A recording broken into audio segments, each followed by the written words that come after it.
Hi guys, welcome back. This is Professor Hank, and in this video we're going to talk about comparing characters and strings in C++. So what we want to do is we want to understand, what does it mean for A to come before B, right? Or 1 to come before 2. We're going to talk about how C++ resolves that. For example, if you're like in an if statement, you want to say, well, if the character A is less than the character exclamation point, is that true or false? I mean, how does that work? And we're going to talk about that. And then the other thing we're going to talk about is how the strings get compared, right? So if you got hello and world, okay, how does C++ figure out that hello should come before world? Okay, and spoiler alert, it's basically done character by character, and there's some rules that govern that. And so we'll just go over them real quick, and I'll write you a sample program just demonstrating some of these ideas, and we'll get you on your way, right? So it should be a short and sweet one, so let's get started. Okay, so we got Visual Studio open here, and we're gonna go ahead and try to compare some characters, right? So let's say that I've got a couple characters here, character A and B, those variables, and I'll initialize them with just uppercase A and uppercase B. Okay, so if we have an if statement, right, we want to see which comes before the other, right? So we could say something like, well, if A less than B, right? So that's comparing the contents of the A variable and the B variable. And so then we can say, C out A is less than B, right? Otherwise, we can say, C out that B is less than A, okay? So yeah, I mean, we're just comparing these characters against each other, okay? So if I run this, we're gonna see what you'd expect. And that's that A is less than B, right? I mean, that's duh, right? But what's happening? What's actually going on here? Okay, well, what's actually going on is that, because the computer, I mean, internally in memory, what's in memory? Is there like a little A in there, or a little B, right? An actual character, A or B, somewhere in the RAM chip? No. What happens is you have numbers, right? Because computers only know ones and zeros, okay? And so a combination of ones and zeros is going to add up to an integer of some kind, right? And so what happens is that this character literal is getting translated or being stored or represented in memory as an integer. Okay, so the integer for uppercase A is 65. Okay, and the integer for uppercase B is 66. And so what you're really doing is you're saying, well, is 65 less than 66? Well, yeah, right? 65 is less than 66, so this thing value is the true. And so then you execute the block of code that executes if it's true. And so you can see that by doing, by casting the character into an integer. So, you can do something like this, and that'll show us the integer value for uppercase A, right? So there it is, there's 65, okay? And then similarly, if we wanted to, show the uppercase B, there's your 66. Now, we're not limited to just character variables. I mean, we could have used the literals too, and it would tell you the same thing. It's going to be the same, because whether it's a literal or a variable, what's in memory is the ASCII code. They're called ASCII codes, the integer representation. And so, this right here will show us the ASCII code stored in memory, right? And so you can look up, search for the ASCII table, and you can see all the codes there are. I mean, there's like 256 or 255 some odd ASCII codes. I mean, I don't know how many exactly there are. I don't have it memorized. And, you know, why would you? You can just look it up on a table, or you can just do what I'm doing right here, right? What's the ASCII code for the character 1? Well, I'll show you, right? We'll convert that character 1, and it's the character 1 because there's single quotes around it. That's not an integer, right? If you got quotes around, it's not an integer, it's a character. So what's the ASCII code for integer 1? 49. So what if I was to, you know, assign to A, character A here, you know, 1, and then I assigned the character variable B over here, and I'll leave it at B, right? And then I compare the two against each other. Is the character 1 less than B? Yeah, because it has a smaller ASCII code. The ASCII code for character 1 is 49. Okay. Now, you know, what is the ASCII code for lowercase a, right? Is lowercase a going to be less than uppercase B? No. It says here that uppercase B is less than A. Wait, what? Why? Because, again, the ASCII code for uppercase B is less than the ASCII code for lowercase a. So what's the ASCII code for lowercase a? It's like 100 and something, if I remember right, which I might not. Let's see. That's 97. I was off by a couple. So the ASCII code for 97, or for character A, is 97. What is it for B? 66. So is 97 less than 66? No, so it's false. So it kicks down here and tells us that B is less than A. Okay, so that's how that works, right? Now, what if we want to compare strings against each other? Okay, so let's do that. Okay, let's do a pound include string here, and let's clean this up and create a couple of string variables. Okay, so string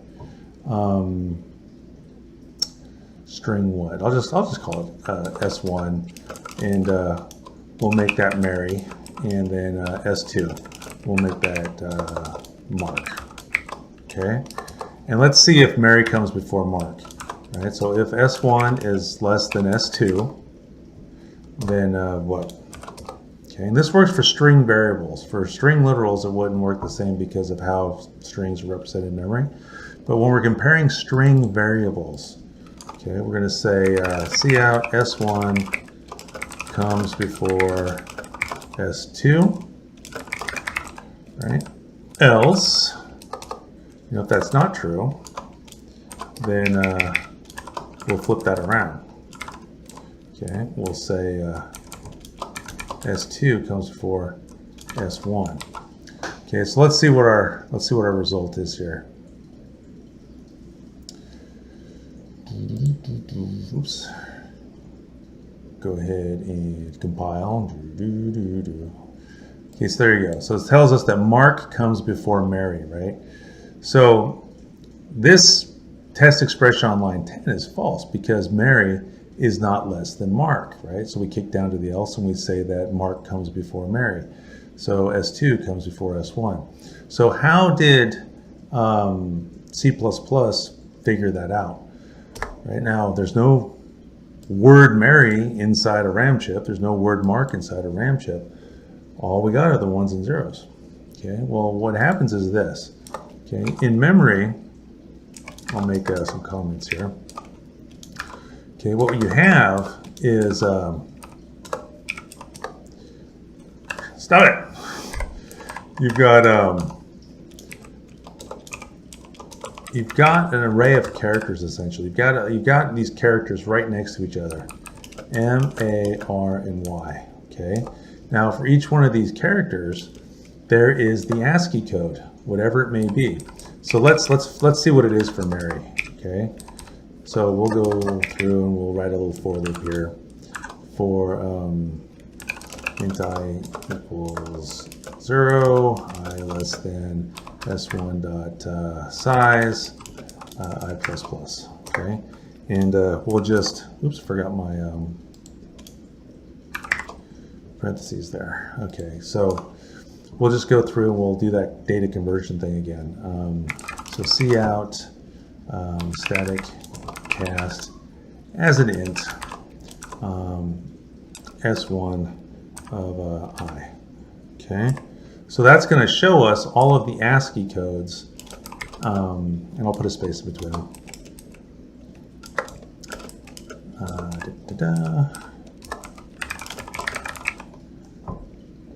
And put a space between them. So that'll show us all the ASCII codes, right? For the uppercase M, the uppercase A, uppercase R, uppercase Y. Okay.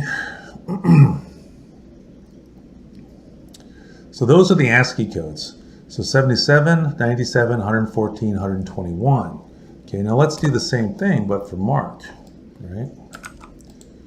So I'll just copy and paste this code.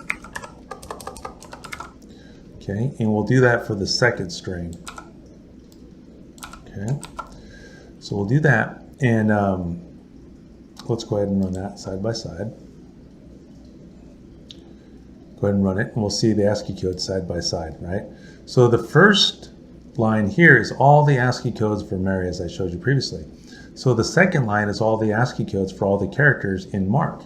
So which comes before which? Well, what C++ does is it goes character by character comparing, okay, until it can determine if one is less than the other, right? So, you know, we're comparing Mary versus Mark. Well, is 77 less than 77? Well, that's false. Are there more characters to look at? Yeah, so you move over to the next set of ASCII codes, right? So Mary versus Mark, you're comparing the A's against each other, 97 versus 97, well, that's false. So let's look at the next set of numbers, right? So comparing the R's against each other, it's 114 less than 114, well, that's false, right? So then you go to the next set, it's 121 less than 107, well, that's false, right? They're not the same, so you can easily say, well, 107 is less than 121, right? Or 121 is greater than 107. And so then based off of that, that decision is made, right? So now we can have a definitive answer. S2 is, you know, the Mark, I should put it here in comments. Okay, S1 equals Mary, and S2 equals Mark, right? So in S2, the K has got a value of 107. In S1, the Y there in Mary, it's got 121. So Y is not less than K. We have a definitive answer here. There's no longer ties anymore. And so then this entire thing, S1 less than S2, is going to evaluate to false. And then you kick down to the else, and then, you know, it gives us the answer that Mark comes before Mary. Okay, so you're comparing the ASCII codes side by side, one at a time. Okay, now what happens if one of the strings is longer than the other, right? So let's say Marky Mark. Okay, let's run it and then see the results here and see if it tells us who comes before who, right? Now, if you look at the ASCII codes, everything is the same up through the first 4 characters, right? So at that point, it's kind of inconclusive. If they were exactly the same, it would be false, and it would tell us, you know, it would kick down and say that Mark comes before Mark because of the way we wrote this. Okay, we'll fix that in a second. But right now, you know, you got all these ties, and you know, the 121 is left over for Marky, for S1, right? So S1 became Marky.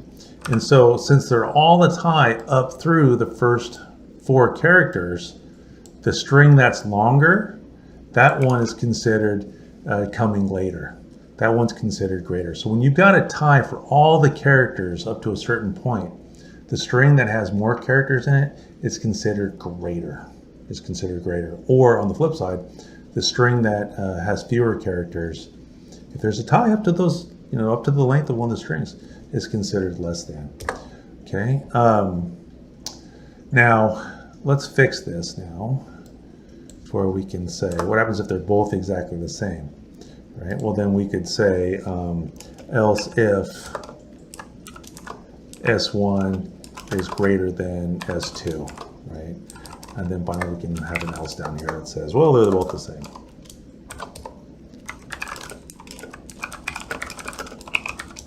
Right? And we're going to see that. It's going to say they're both, it's going to report that they're both the same. Because according to this scheme that I just described for you, this is going to be false. This is going to be false, right? Because if they're both mark, right, well, then according to this, algorithm, according to this methodology, according to this scheme, this is going to evaluate to false. This is going to evaluate to false. And so since both of these are false, we have no choice but to get down to this else here.